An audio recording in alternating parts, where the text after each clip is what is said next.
Hi అండి. ఈ రోజు స్పెషల్ చికెన్ చీజ్ శాండ్విచ్. చాలా టేస్టీగా రెస్టారెంట్ లో తిన్న ఫీలింగ్ రావాలంటే చికెన్ చీజ్ శాండ్విచ్ ని ఇలా చేయండి. టేస్ట్ చాలా బాగుంటుంది.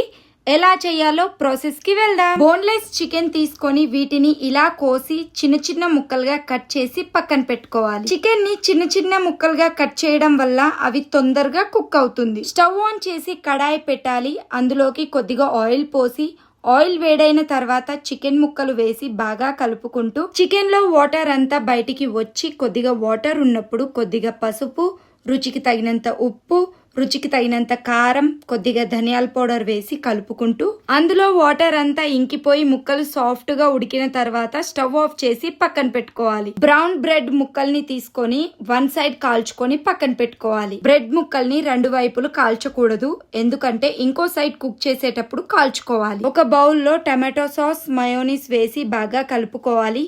టమాటో సాస్ మయోనీస్ కాంబినేషన్ చాలా బాగుంటుంది.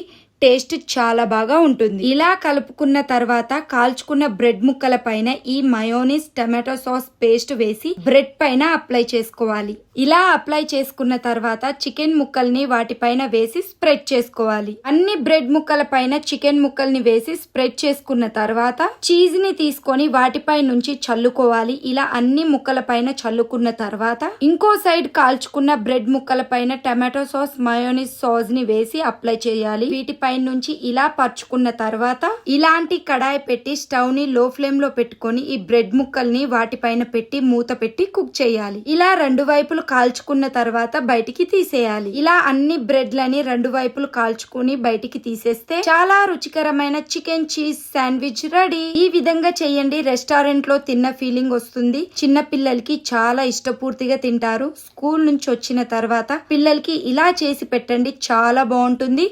Thank you so much. చాలా టేస్టీగా చాలా బాగుంది.